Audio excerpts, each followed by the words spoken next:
होली अष्टमी होली अष्टमी की आपको हार्दिक शुभकामनाएं।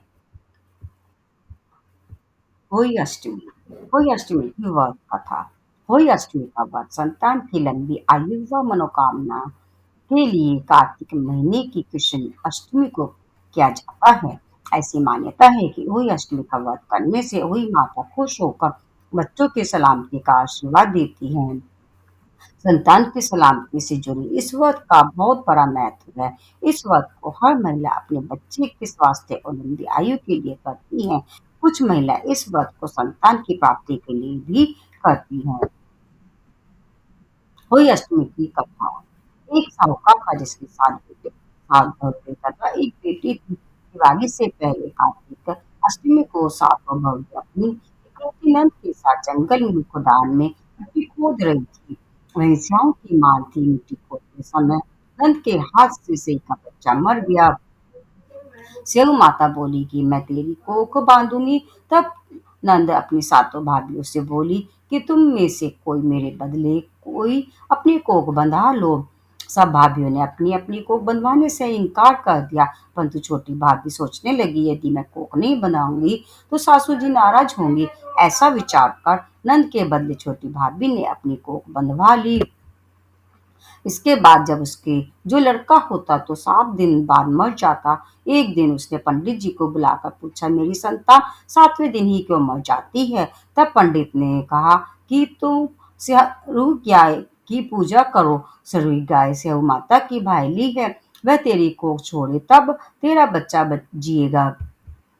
इसके बाद से वह बहू प्रातःकाल उठकर चुपचाप सभी गाय के नीचे सफाई आदि कर जाती। तो गौ माता बोली कि आजकल कौन मेरी सेवा कर रहा है, आज देखूंगी। गौ माता बोली, खूब तड़के उठ गई, क्या देखती है कि एक साहूकार के बेटे की बहू उसके नीचे सफाई आदि कर रही है। गौ माता उससे बोली, क्या मांगती है? तब साहूकार की बहू बोली, श्याम माता तुम्हारी भाईली है, उसने मेरी कोख बांध रखी है, मेरी कोख खुलवा दो।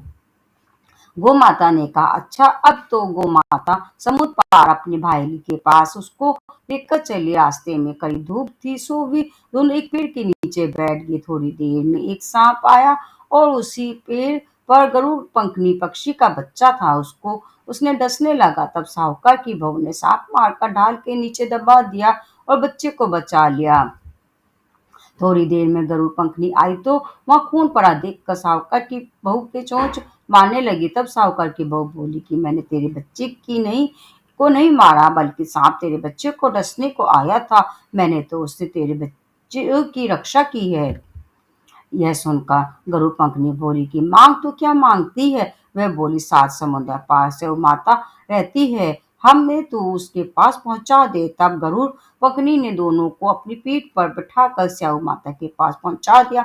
स्याऊ माता उन्हें देखकर बोली कि बहन बहुत दिनों में आई, फिर कहने लगी कि मेरे सिर में जू पड़ गई है। जब तब सुरी के कहने पर साहूकार की पत्नी ने सिलाई से उनकी जुएं निकाल दी।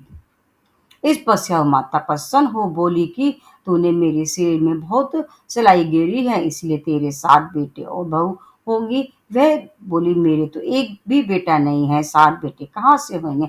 स्याऊ माता बोली, वचन दिया, वचन से फिर तो धोबी के कुंड पर कंगरी हूँ। तब साहूकार की बहू बोली, मेरी कोख तो तुम्हारे पास बंद पड़ी है। ये सुन स्याऊ माता बोली कि तूने तो मुझे ठग लिया है, मैं तेरी को खोलती हूँ तो नहीं, परंतु अब खोलनी पड़ेगी। उसे 7 पुत्र और 7 बहू होने का आशीर्वाद देती है। तू जाकर उजमन करियो, 7 अहोई बनाकर 7 कढ़ाई करियो। वह लौटकर घर आई तो वहां देखा 7 बेटे और 7 बहू बैठे हैं। खुश हो गई।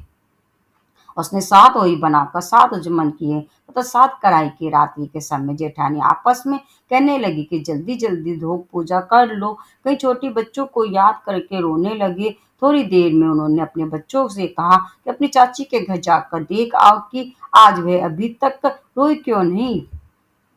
बच्चों ने जाकर कहा कि चाची तो कुछ मांड रही है, खूब उजमन हो रहा है। यह सुनते ही जेठानियां दौड़ी दौड़ी घर आई और आकर कहने लगी कि तूने कोख कैसे छुड़ाई?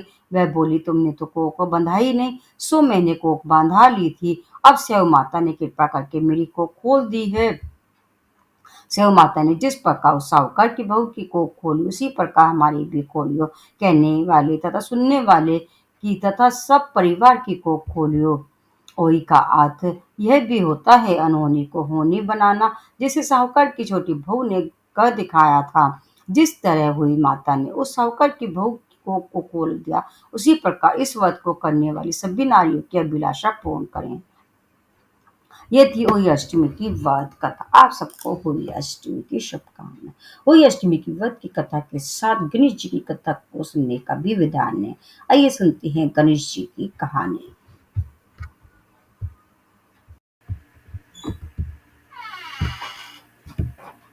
गणेश जी की कथा। पुरानी कथा के अनुसार एक समय की बात है, गणेश जी अपने दोनों हाथों में दो कटोरी लेकर पृथ्वी पर भ्रमण कर रहे थे, जिनमें से एक कटोरी में दूध था तो दूसरी कटोरी में कच्चे चावल थे। दोनों कटोरियां काफी छोटी थी, लिहाजा दूध और चावल बहुत ही कम थे। गणेश जी ने पृथ्वी पर कई लोगों से खीर बनाने का आग्रह किया, लेकिन सभी ने मना कर दिया, क्योंकि जरा से मुट्ठी से चावल और थोड़े से दूध से खीर बनाना संभव नहीं था।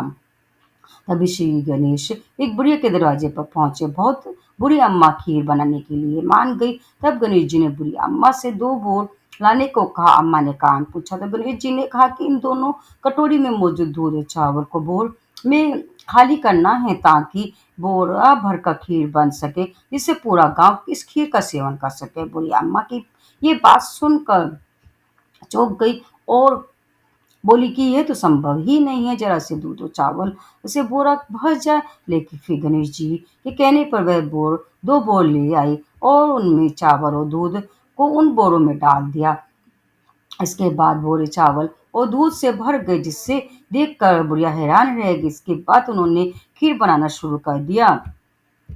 बुढ़ी अम्मा खीर बनाकर गांव वालों को बुलाने के लिए जाने लगी और गणेश जी से बोली कि आप भी स्नान कर लीजिए, मैं आपको भोग लगा कर ही गांव में खीर बांटूंगी। इसके बाद गणेश जी ने स्नान के लिए चले गए और दूसरी तरफ बुढ़ी अम्मा गांव वालों को बुलाने के लिए चली गई।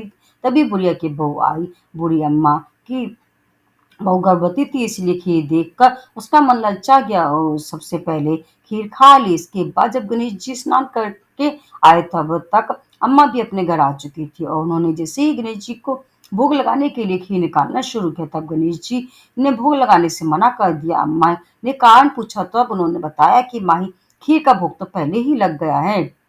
गणेश जी ने कहा कि ये खीर किसी और ने नहीं बल्कि तुम्हारी बहू ने ही खाई है। ये जान अम्मा को बहुत दुख हुआ और बहू को उदास देखकर मन से देखने लगी। तभी श्री गणेश जी ने बुढ़िया को समझाया कि खीर नवजात बालक ने खाई है, गर्भवती माँ द्वारा खीर का खा लेने से भोग गणेश जी को ही लगा है, क्योंकि गर्भ में पल रहा बालक सबसे शुद्ध और पवित्र माने जाते हैं। इसके बाद बुढ़िया माई ने गांव वालों को सभी को खीर खिलाई और साथ ही गणेश जी ने भी खीर खाई। ये थी श्री गणेश की और बुढ़िया माई की कथा। बोलो जय श्री गणेश।